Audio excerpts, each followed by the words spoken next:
اعوذ باللہ من الشیطان الرجیم بسم اللہ الرحمن الرحیم۔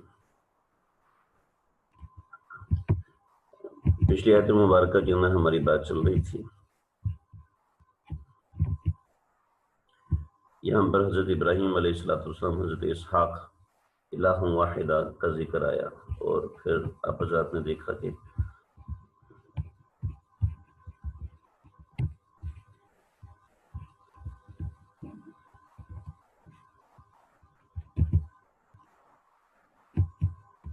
یہاں پر آپ دیکھ رہے ہیں کہ حضرت ابراہیم علیہ السلام، حضرت اسحاق اور حضرت اسماعیل، ان تینوں کا نام اکٹھا آیا۔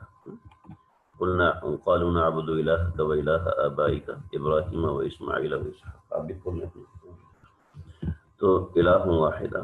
اور پھر ام کنتم شہداء اذ حضر یعقوب الموت، تو یہ میں نے تھوڑا سا آگے چھوٹا سا ایک نقشہ بنایا، میں نے اس لیے بنایا کہ یہ بات کوئی فلسفہ نہ بن جائے حضرات کے لیے۔ سب سے پہلے حضرت ابراہیم علیہ السلام، ان کے دو بیٹے تھے، حضرت اسماعیل، حضرت اسحاق۔ جلدی میں بنایا اس لیے میں نے علیہ السلام نہیں لگا سکا اس کے ساتھ۔ اس کے بعد حضرت اسحاق کے بیٹے ہیں حضرت یعقوب علیہ السلام۔ حضرت اسماعیل کی نسل چلی ہے، حضرت اسماعیل کی نسل چل کے آپ صلی اللہ علیہ وسلم، ہمارے آقا صلی اللہ علیہ وسلم تشریف لائے۔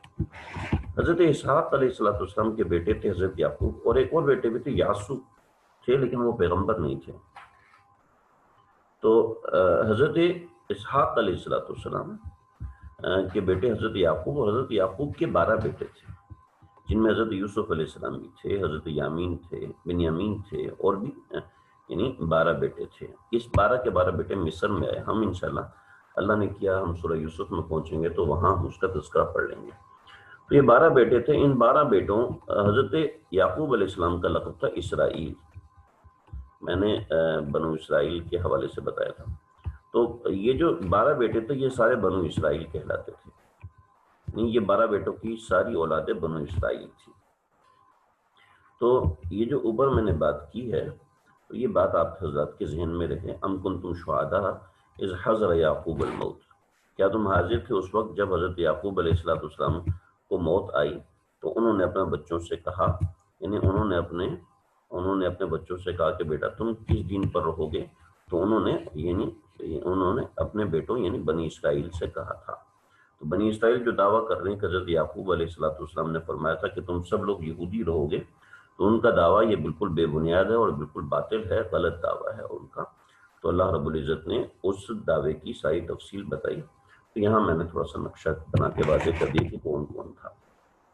قالوا کونوا ہودن او نصارا، یہ تم سے کہتے ہیں کہ کونو ہو جاؤ ہودن یہودی، اور نصارا یہ بنی اسرائیل کہتے ہیں، تہتدوا تو تم فلاح پا جاؤ گے۔ تو آپ کہہ دیجئے پیغمبر صلی اللہ علیہ وسلم، بل ملت ابراہیم حنیفہ، ابراہیم علیہ السلام کا دین جو ہے وہ سیدھا ہے۔ حنیفہ کہتے ہیں بالکل سیدھا چلنے والا، حنیفہ مستقیم کو کہتے ہیں۔ وما کان من المشرکین، حضرت ابراہیم مشرکین میں سے نہیں تھے، یعنی حضرت ابراہیم وہ تھے جن کو سب مانتے ہیں، یعنی بنی اسرائیل بھی کہتے ہیں حضرت ابراہیم ہمارے ہیں، ٹھیک ہے۔ مشرکین مکہ بھی بنی اسرائیل میں عیسائی اور یہودی سب کہتے ہیں کہ حضرت ابراہیم ہمارے ہیں۔ عیسائی بھی کہتے ہیں، مشرکین مکہ بھی کہتے تھے حضرت ابراہیم ہمارے ہیں۔ تو اللہ فرماتے وما کان من المشرکین، وہ مشرکین میں سے نہیں تھے، یعنی عیسائی بھی مشرکین میں شامل ہو رہے ہیں آہستہ آہستہ۔ جو پکا اور کٹڑ عیسائی ہے اس کی بات نہیں کی جا رہی۔ قولوا آمنا، تو آپ ان سے کہیے آمنا باللہ، ہم جو ایمان لائے ہیں وہ اللہ پر ہے، وما انزل الینا، تو وہ ایمان اس پر بھی ہے جو ہمارے اوپر نازل کیا گیا، وما انزل الی ابراہیم، اور وہ جو اتارا گیا الی ابراہیم علیہ السلام پر، و اسماعیل علیہ السلام پر، اسحاق پر، یعقوب پر، والاسباط، اور جو ان کی اولادیں۔ وما اوتی موسیٰ، اسباط کا مطلب اولادیں یعنی نسلیں، اس سے نسلیں مراد ہیں۔ وما اوتی موسیٰ، اور جو دیا گیا حضرت موسیٰ کو، حضرت عیسیٰ علیہ السلام کو، یعنی تورات اور انجیل۔ وما اوتی النبیون، اور جو کہ تمام کے تمام انبیاء کو دیا گیا، من ربہم، ان کے پروردگار کی طرف سے۔ لا نفرق بین احد منہم، ہم ان میں سے کسی کے درمیان فرق نہیں کرتے، ونحن لہ مسلمون، اور ہم ان سب کے فرما بردار ہیں۔ مسئلہ یہ ہے کہ جو اسلام ہے وہ تمام ادیان کا جامع ہے، تمام دینوں کو جمع کرنے والا ہے اسلام، اسلام نے تمام ادیان کو جمع کر لیا۔ یعنی حضرت ابراہیم علیہ السلام، حضرت اسماعیل علیہ السلام، حضرت اسحاق، حضرت یعقوب، حضرت یعقوب کی اولادیں، یعنی حضرت یعقوب کی جو 12 اولادیں تھیں، ان 12 اولادوں کا جو صحیح دین نازل ہوا تھا وہ سب، ایک بات یہ۔ دوسری بات، ایک بات سمجھیے گا، دوسری بات بڑی اہم ہے، ایک ہے عقیدہ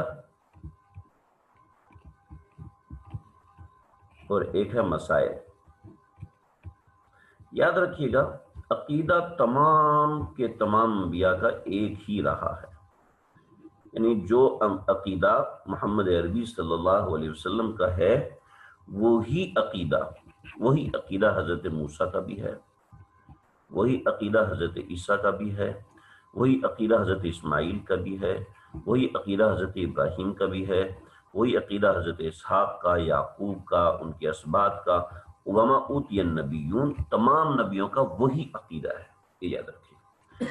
البتہ مسائل سب کے مختلف ہیں، لہذا کوئی یہودی، کوئی مشرک آپ سے ملتا ہے اور کہتا ہے کہ جناب تم مسلمانوں کا مسلک یہ ہے اور فلاں فلاں کتاب میں تو یہودیوں کا مسلک اور کوئی اور لکھا ہوا تھا، تو تم لوگ کیسے کہہ سکتے ہو کہ ہم سب ایک جیسے ہیں؟ وما اوتی موسیٰ وعیسیٰ والنبیون، تو اس میں یاد رکھیے گا اس سے عقیدہ مراد ہے۔ عقیدہ کیا ہوتا ہے اور مسائل کیا ہوتے ہیں، اگر کسی کو سمجھنا ہو تو مجھ سے الگ میسج کر لیں۔ فَإِنْ آمَنُوا، اگر تم ایمان لے کے آؤ، بِمِثْلِ مَا آمَنْتُمْ بِهِ، فَإِنْ آمَنُوا، اگر ایمان لاؤ، بِمِثْلِ مَا آمَنْتُمْ بِهِ، تو ان کی طرح کا ایمان لے کے آؤ گے تو فَقَدْ اهْتَدَوْا، تو تم کامیاب ہو جاؤ گے۔ وَإِنْ تَوَلَّوْا، اگر تم روگردانی کرو گے، فَإِنَّهُمَا هُمْ فِي شِقَاقٍ، تو پھر وہ لوگ ہوں گے شقاق میں، یعنی غلط رستے کے اندر، شقاوت میں ہوں گے۔ فَسَيَكْفِيكَهُمُ اللَّهُ، پس اللہ تم کو کافی ہے۔ یہ وہ آیت مبارکہ ہے کہ جس کی تلاوت حضرت عثمان فرما رہے تھے۔ یہ وہ صفحہ ہے، یعنی یہ وہ صفحہ وہ ہے جس کی تلاوت حضرت عثمان فرما رہے تھے، اور تلاوت فرماتے ہوئے ظالم نے نیزہ مارا، حضرت عثمان رضی اللہ عنہ کا خون مبارک اس آیت کے اس حصے پہ گرا، فَسَيَكْفِيكَهُمُ اللَّهُ، فَسَيَكْفِيكَهُمُ اللَّهُ، اس حصے پہ گرا۔ ترکی کا جو قرآن، ترکی میں وہ اصل قرآن مجید رکھا ہوا ہے، کسی کا جانا ہو تو ضرور زیارت کریں، اور مدینہ شریف کے اندر بھی ایک نسخہ اس کی کاپی رکھی ہوئی ہے، وہ بھی ہے میرے پاس، اس کی تصویر بھی ہے، میں بھیجوں گا انشاءاللہ۔ واللہ السمیع العلیم، اور اللہ تعالیٰ خوب سننے والے، خوب جاننے والے۔ صبغۃ اللہ، ایک اور بات ہے، اللہ، عیسائیوں کی ایک رسم ہے بپتسم، بپتسم ایک ان کی رسم ہے، اس کو ہماری اردو میں استدعاء کہتے ہیں، اور انگریزی میں بپتسم ہے، اور اردو میں اس کو رنگنا کہتے ہیں۔ جب بھی کوئی شخص عیسائی ہوتا ہے، مزے کی بات سنو، جب بھی کوئی شخص عیسائی ہوتا ہے تو جو عیسائی جیسی ہوتا ہے تو یہ لوگ اس کی عیسائیت قبول کرتے ہی اس کو ایک رنگ کے اندر غسل دیتے ہیں، ایک رنگدار پانی میں غسل دیتے ہیں، اور کہتے ہیں کہ اب یہ صحیح عیسائی بن گیا۔ مگر جی مولانا منظور مینگل صاحب انہوں نے فرمایا کہ جب ان کا بچہ پیدا ہوتا ہے تو وہ اس کو ایک رنگدار پانی میں غسل دیتے ہیں، اور غسل دینے کے بعد کہتے ہیں اب یہ صحیح الو کا پٹھا بن گیا، اب یہ صحیح عیسائی بن گیا۔ تو اللہ فرماتے ہیں کہ یہ عیسائیوں کا رنگ نہیں ہے، بلکہ یہ جو اوپر توحید بیان کی گئی ہے، اوپر جو توحید بیان کی گئی، یہی ہے صبغۃ اللہ، یہ اللہ کا رنگ ہے۔ ومن احسن من اللہ صبغہ، اور کون ہے جو اللہ سے زیادہ اچھے رنگ والا ہوگا، یعنی عیسائی کہاں ہوتے ہیں اللہ سے اچھے رنگ والے۔ ایک اور مطلب بھی ہے، انشاءاللہ کبھی مجھے موقع ہو تو میں ضرور بتاؤں گا۔ وَنَحْنُ لَهُ عَابِدُونَ، تم کہو کہ ہم اسی کے بندگی کرنے والے فرما بردار ہیں۔ آپ کہہ دیجئے اتحاجوننا فی اللہ، اتحاجوننا ایک لفظ ہے، اس کو یاد رکھیے گا، اصل میں تحاجو ہے، حاجو ہے، حاجو مطلب جھگڑا کرنا۔ اتحاجوننا، کیا تم ہم سے جھگڑا کرتے ہو اللہ کے بارے میں؟ وَهُوَ رَبُّنَا وَرَبُّكُمْ، ارے وہ تو تمہارا پروردگار بھی ہے، ہمارا پروردگار بھی ہے۔ اب یاد رکھنا، وَلَنَا أَعْمَالُنَا وَلَكُمْ أَعْمَالُكُمْ، تمہارے لیے تمہارے اعمال، ہمارے لیے ہمارے اعمال۔ وَنَحْنُ لَهُ مُخْلِصُونَ، اور ہم اسی کے ساتھ مخلص ہیں، اللہ کے ساتھ مخلص ہیں، ہم تمہارے ساتھ مخلص نہیں ہیں۔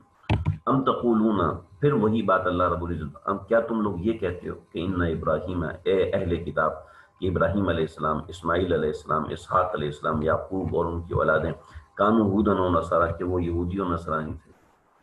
تو آپ ان سے کہیے چلو ٹھیک ہے، قل، آپ کہیے، اانتم اعلم ام اللہ، کیا تم زیادہ جانتے ہو یا اللہ زیادہ جانتے ہیں؟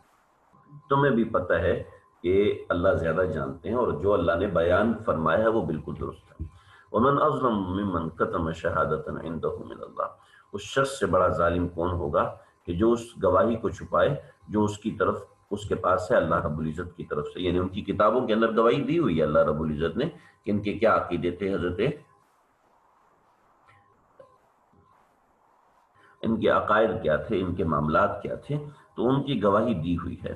جب ان کی گواہی دی ہوئی ہے تو ان کی گواہی دی ہوئی ہے، جب گواہی دی ہوئی ہے تمہارے پاس کتاب میں موجود ہے، تو ان کی تحریف کرنے کا مطلب یہ ہے کہ تم بہت بڑے ظالم ہو. ومن اظلم، اس شخص سے بڑا ظالم کون ہوگا، ممن کتم شہادۃ عنده من اللہ، کہ جس کے پاس اللہ کی طرف سے گواہی آئی ہے، اس کے بعد تورات ہے، انجیل ہے، لیکن وہ پھر بھی چھپا رہا ہے. وم اللہ بغافل، اور جو تم کر رہے ہو تم یہ نہیں سمجھو کہ تم لوگوں کو الو بنا رہے ہو، بلکہ وم اللہ بغافل، اللہ غافل نہیں ہے جو تم کر رہے ہو. چنانچہ یہ جو اللہ اس سے اوپر بتا رہے ہیں، تلک امۃ قد خلت، یہ امتیں گزر چکی، لہا ما کسبت، ان کے لیے وہی کچھ ہے جو انہوں نے کیا، وَلَكُمْ مَا كَسَبْتُمْ، اور تمہارے لیے وہی کچھ ہے جو تم کرو گے، وَلَا تُسْأَلُونَ عَمَّا كَانُوا يَعْمَلُونَ، تم سے سوال نہیں کیا جائے گا جو یہ لوگ کرتے ہیں. پیچھے یہ آیت نمبر 141 پوری ہوئی، پیچھے آیت نمبر 124 کے اندر بھی یہی آیت گزری ہے. یعنی دو ایک ہی طرح کی دو آیتیں، کئی آیتیں آئیں گی تکرار کے ساتھ. تو اس کا جو ترجمہ ہے وہی ترجمہ آپ یہاں پر منطبق کر لیں، وہاں جو میں نے بات کی تھی وہ یہاں پر بات ہو جائے گی. تو یوں ہمارا الحمدللہ ایک پارہ مکمل ہو گیا. اللہ رب العزت کے یہاں صلاۃ و شکر پڑھیں، اللہ رب العزت کا شکر ادا کریں کہ اللہ رب العزت نے ہمیں اس طریقے سے پڑھنے کی توفیق دی ہے. آج کے لیے بس یہ سبق ہے، انشاءاللہ میں اس کی ریکارڈنگ بھیجتا ہوں. یہ 2 دن آپ کے پاس چھٹی کے ہیں، ہفتہ اور اتوار، تو ان 2 دنوں میں دیکھیے گا.